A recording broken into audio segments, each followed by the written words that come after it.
The effects of the current economic crisis have touched everyone.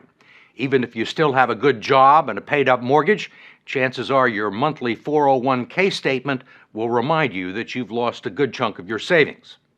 Trillions of dollars have evaporated from those accounts that have become the prime source of retirement funds for a majority of American workers, affecting their psyche and their future. If you're still young enough, there's time to rebuild and recover.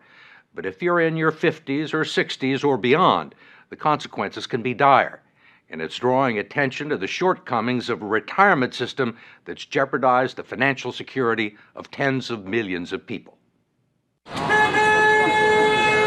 It was a gray, chilly morning in Midtown Manhattan, and a line of unemployed, mostly white-collar workers stretched for blocks around the Radisson Hotel. More than 1,000 middle managers, stockbrokers, consultants, secretaries, and receptionists had come here hoping to find a job. If you are just arriving, please step this way. Good morning. It was called a career fair, but there was no merriment here, only a whiff of desperation. Do you have any openings in the IT industry? Many of these people had been out of work for months and burned through their liquid assets, their future even bleaker than the present.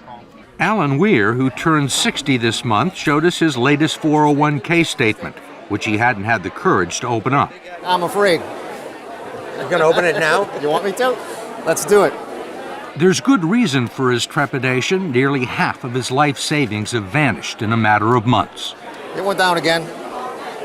How much are you down overall? About $140,000. Do you think you'll ever get it back? I'll probably never see it come back. I was looking to retire probably when I hit 62. I can't do it now. I'll probably be working until I'm at least 70. I'm a Microsoft Office diva. Until she lost her job, Kathleen Coleman had spent nearly 30 years working as an executive assistant on Wall Street. She doesn't have much to show for it. Tell me about your 401k. Does this answer the question? This is what it was in 2005. 2007, you're down below 2005. Right. And another one went down almost $40,000. One was Right. 88,000, and then it went down to like 50. How old are you? 54, and I live alone. I don't have any children. I've been a career girl all my life, and it's been a great career, and I don't deserve this. I'm sorry. It's all right. Have you had any nibbles? All the nibbles I've had, I get beat out by top models who can type. And I have experience and dedication and loyalty, and I can make any boss shine. I can. If you're out there, I'll relocate anywhere for you. What, psychologically, what does this piece of paper do to you? Oh, it crushes any rest I may get when I'm 65. I'll have to work for the rest of my life. The saddest part of this story is that it's being repeated all over the country. In eastern Pennsylvania, 59-year-old Iris Hans lost her accounting job and half of her 401k investments. She's now back in the workforce as a part-time cashier in a grocery store. Your debit card. You have a great day. In Dearborn, Michigan, Terry and Donna McNally are barely holding on. He lost his sales job in August. The condo they bought 15 years ago is worth less than their mortgage, and 40% of his 401k retirement savings is gone. Donna is the main provider now. Let me hear you count to 10. Can you count to 10? 1, 2, Running a daycare center out of their home. 6, 7, 8, 9, 10. Are you here for Joan? Terry considers himself fortunate to have found part-time work greeting the bereaved at a funeral home and making lattes at Starbucks, There you go. where colleagues young enough to be his grandchildren have taken him under their wing. What's the hardest part? I'm no longer sitting in a computer or driving in a car to a call. You know, suddenly I'm standing for 4 to 6 hours and greeting people or making drinks or trying to learn the process and the food business thing, which is very difficult. It's tough, but I'm proud of him. At his age, to be doing what he's doing. The 401k drop was tremendous, is tremendous at this point in time, and that's where the savings was. So that's our hurt right now. We can't live our vision of our dream of retirement. That's the worst part. Many people can't. And what was your dream? Our dream was to have a log cabin up north, Leland area, and just live a nice, quiet life. And we can't do that. You think you'll ever be able to retire? I don't No. see that day.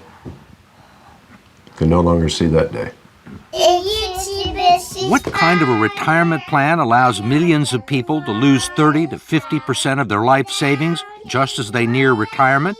David Ray, president of the profit-sharing 401k Council of America and a lobbyist for the 401k industry, says it's one that empowers people to make their own investment decisions. 401k is the absolute best way people can save for retirement. They absolutely are the best retirement vehicle we have. How can you say it's the best available if it has let down tens of millions of people at the time they need the money the most? That's not a 401k problem. That is our entire investment system. This is about the markets went down for everybody. Nobody was saved in the current thunderstorm. Ray says that many people still have more money in their 401ks than they've actually contributed. He says everyone had multiple investment options, including low-yield guaranteed returns, and he believes people who lost money have no one to blame but themselves. In America, it's a society based on freedom and choice and personal responsibility. We need to help them understand these responsibilities and execute them to the best they can. 401k is part of that. There are no guarantees. What about the people who are 63 or 64? A lot of those people were thinking about retiring. Well, and now they aren't. Well, I mean, a lot of them were retired and have to go back into the workforce. Well, but that was not a 401k problem. That's an investment system problem. The markets go up and down, and if those people chose to take equity risk, there was a logical outcome. But in fact, the 401k plans that have become the primary source of retirement income for 60 million Americans were never designed to be retirement plans in the first place. They were created in the late 1970s as a savings plan and tax shelter for ordinary Americans. The idea was that workers would make voluntary contributions and employers would match a portion of them. The taxes would be deferred until the employee reached the age of 59 and a half. It was supposed to supplement the two traditional income streams for retirees, Social Security and pensions, one leg of a three-legged stool that would support American workers into their golden years. But it didn't turn out that way. The three-legged stool, if you will, has gone to two legs, and it's wobbly, and it's wobbling, and I'm not sure that it's going to support anything. And that's the scary part, and people are afraid. Brooks Hamilton has helped design retirement plans for some of the country's largest corporations. He says 401ks turned out to be so much cheaper than funding pensions that many companies decided to freeze their pension plans and replace them with 401ks.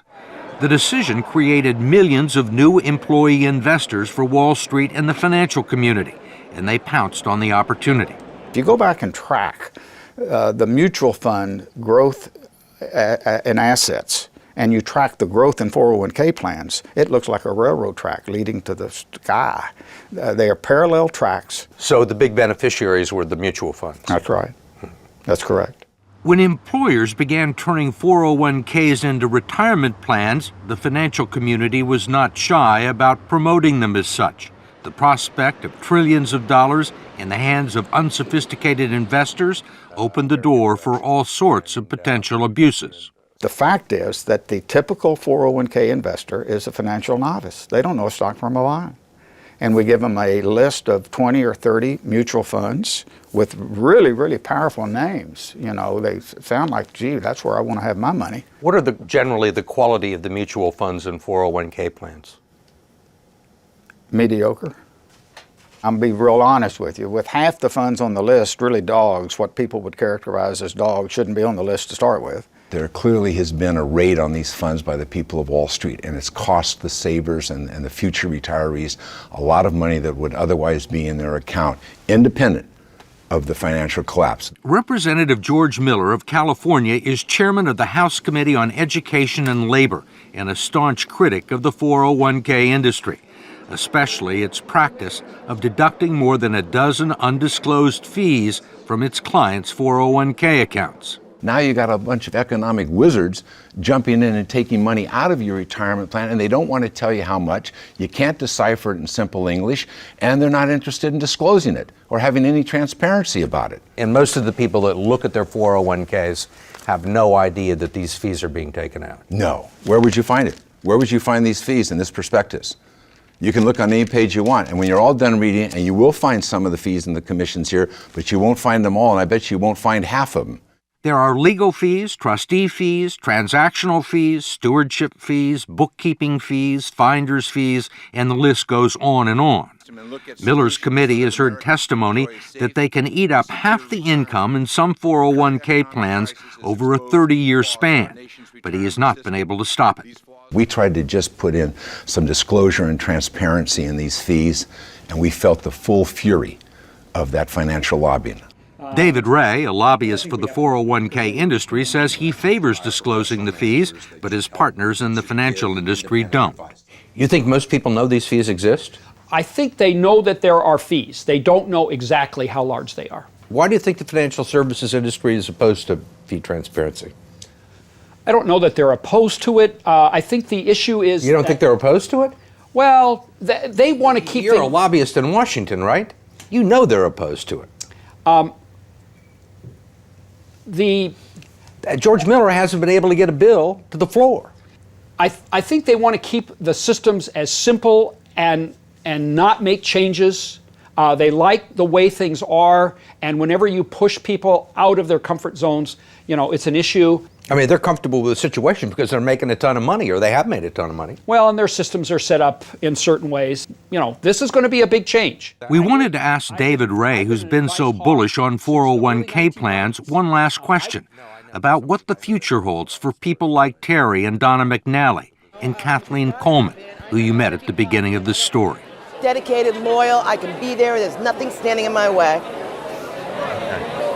Thank you. Need a babysitter? Most of the people that we've talked to are 50 and 60 years old, right, and have sustained these losses, say there is no way they're ever going to make them back. Right. Do you agree with that? I think we have to be truth tellers. I think that when a person has hit this point, and we've had this unfortunate situation, I don't think we can misrepresent what the possibilities are. And the reality is that money's not coming back that they've lost. They can't count on it. They have to. Maybe they have maybe if they work 10 more years, it'll come back by the 10. But it's important that they not have unrealistic expectations.